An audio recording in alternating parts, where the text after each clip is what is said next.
tiny though. Okay. Do you need?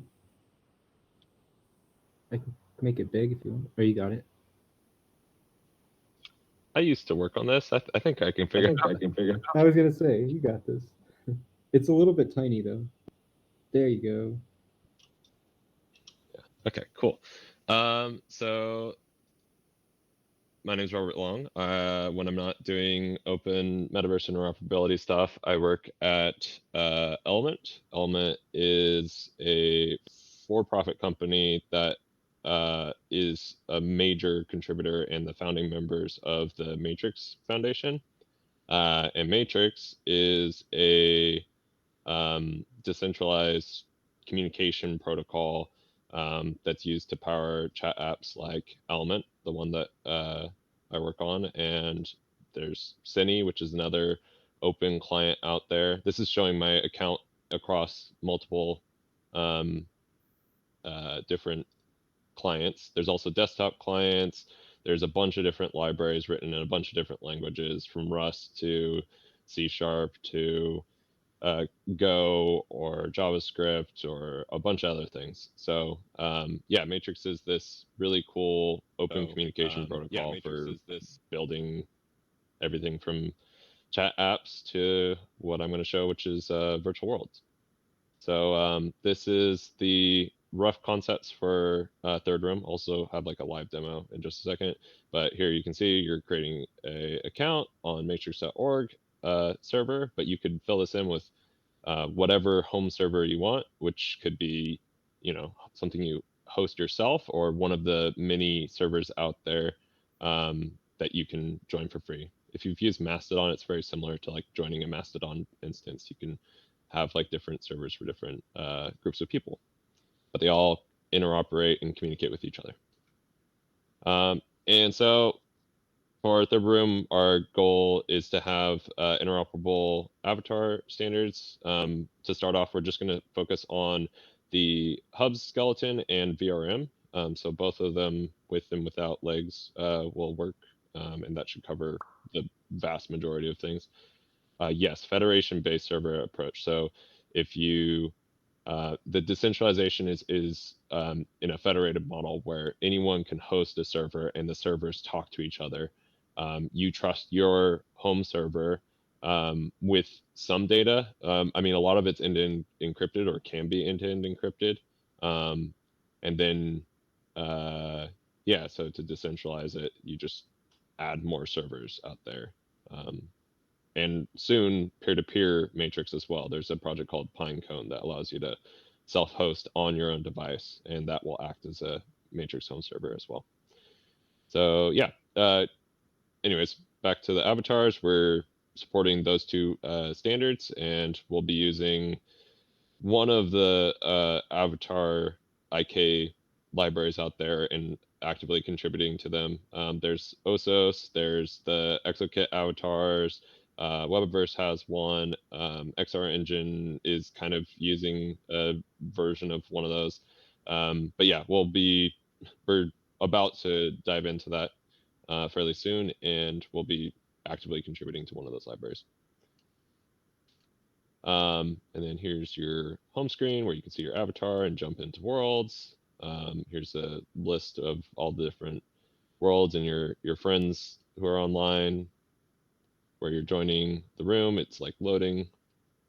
You join, and then you're in the world, and you can chat in world as well. All of that is powered by Matrix. And yeah, when you're not in a virtual world, you can also just chat like you're in a Matrix client with all your friends and send invites to have them join you in your current world. You can browse different spaces. So Element has support for spaces that are kind of like Discord servers or Slack servers, but they can be made up of rooms from all sorts of different organizations. So M3 and OMI and hubs could all have rooms in a single space, and they don't have to you can organize groups of rooms in any way that you want, basically, which is kind of nice. But yeah, you can join on members in a world. So if it's kind of like in your Steam friends list, or like Discord even has this a little bit where you can just join on another person and like hop in and hang out with people. And then yeah, all the concept art here is like Overwatch and other things that we like the art style from. That's kind of the general gist here. Here's your avatars. You can switch between them fairly quickly. Upload your custom GLBs for your different avatar types. We've got what else? Yeah, here's a thing showcasing multiple chats at once. You can join on a person directly from a chat. And then here's like another thing that I wanted to talk about, which is so we want to work on open avatar standards, but we also want to help people find avatars. And so we want to eventually build out a open decentralized marketplace for finding other avatars and using them and getting paid for the content that you create. So Matrix has this really great way of using different room types for different subjects. So it would be nice to have a room type that is basically advertising, hey, I have these assets for sale. And so it can have a directory of items that you have for sale. And then we can aggregate all those in all the different spaces and home servers and rooms that you're in. And that becomes this giant catalog of content that you can purchase. So instead of there being this app store model where there's one platform owner that basically decides what content is on this marketplace, it is instead composed of all of the content from all the different communities that you're a member of. So just by joining a community, you are opening yourself up to have a larger catalog of content to buy from. So yeah, you can just buy content from other things. And you can also find worlds that way. So you can discover different worlds by joining different communities, finding different events and things like that. And yeah, having an inventory, persistent inventory that you can use to place objects around. And maybe you join a world that is very specific about what avatars you can use, because maybe it's in like a specific professional setting or it's a performance related thing. Like you want to be able to have thousands of people in the same room. Well, the best way to do that is to instance your avatar. So maybe you have to have a specific avatar set that allows for instance avatars. This is how like Sujin is getting so many people in the same room at the same time. So yeah, it's got different restrictions on different things there. And then you can like preview all the different avatars that you have in your inventory, run the different animations or emotes on it, and see all that. As well as like this is something that this community might be into, which is you can buy limited editions of different avatars. This is not using NFTs. This is using a different thing that I'll hopefully have more info on in the future, but it uses a similar public key verification process that like NFTs use behind the scenes, but you can use different payment methods, whether it's cryptocurrency or, you know, just using a normal payment processor, but the verification is done in a different open standardized way. Yeah, and that's about it for that. So the last thing is I'm going to show a little demo. It'll be really quick. So here I am in third room. You can see there's this like overlay that I can toggle between. And then I'm in a world. It's got decent graphics. Will get better, but it's pretty good. I'm a cube. If I look down, I'm a cube. I can jump around. I've got physics in the world, and I can navigate things. I can bump into things and not do that. And then I can spawn cubes, and they have physics. But if I go into my other browser, you can see that this whole thing is networked. So we're starting to get the networking model working. It's based on WebRTC. It's all peer-to-peer right now. So we're using Matrix, the protocol, to like connect you to other people in the room, and we'll be using that as like the way to like make sure that things are decentralized, but then also scale up from peer-to-peer to something that uses an SFU, which is how we're connected right now in hubs. Is there's a selective forwarding unit that allows you to have more people in the same room because you're sending less traffic to each other.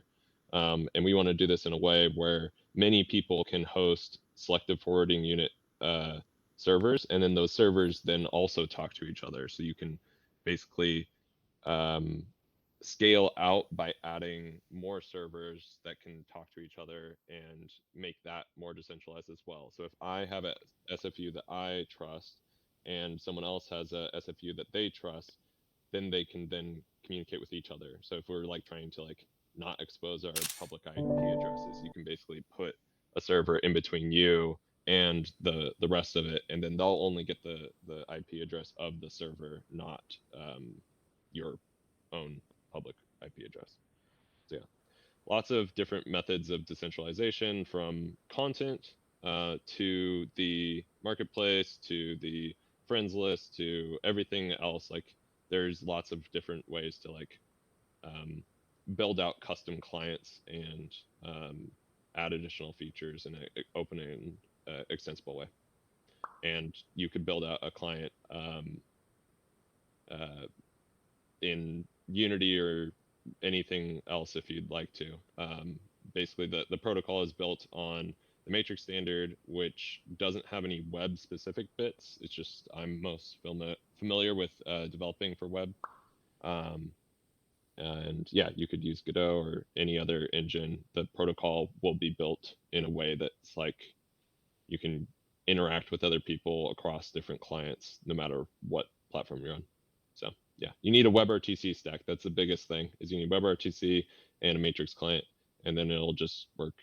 So yeah, that's all I've got. I can take questions if you got some.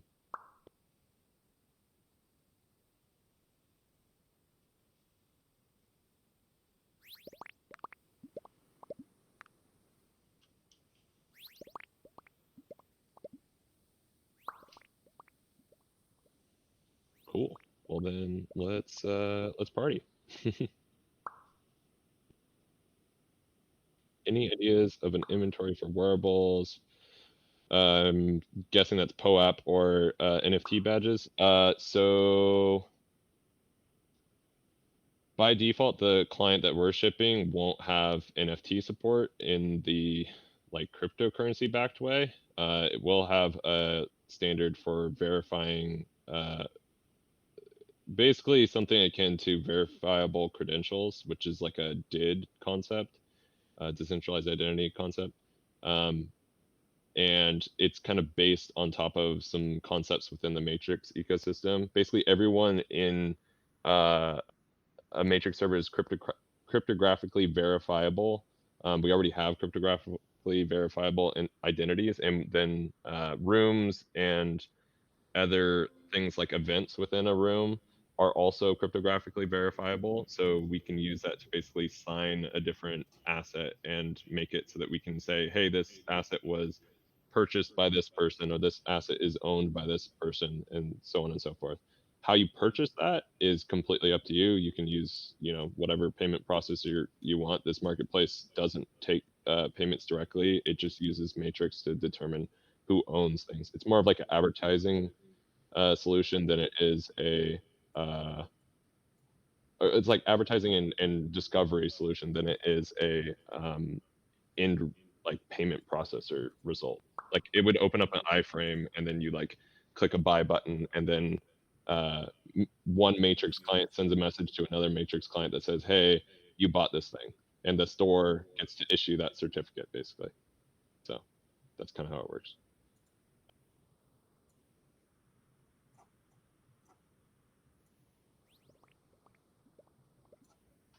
Awesome.